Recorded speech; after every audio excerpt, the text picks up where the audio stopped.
বাবু ওখানে খেলা করছে, বাবুর জন্য নতুন পেন্সিল বক্স কিনেছি, যাই বাবুকে গিয়ে দেখিয়ে দিয়ে আসি। এই বাবু, বাবু তুই যে বলছিলিস না যে তোর স্কুলের বন্ধুরা সব পেন্সিল বক্স আনে, তোমারও পেন্সিল বক্স চাই, তখন তো আমি কিনে দিইনি। এই দেখো মেলা বসেছিল, আসার সময় তোমার জন্য কি সুন্দর একটা পেন্সিল বক্স নিয়ে এসেছি। খুলে দেখো তোমার পছন্দ হয়েছে নাকি। খোলো, ওখান দিয়ে বার করো, বার করে দেখো।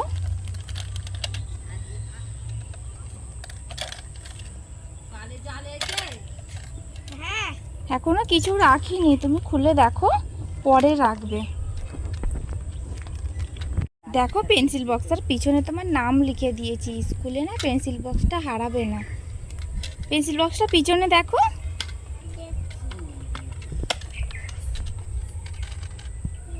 দেখেছো? পছন্দ হয়েছে তো?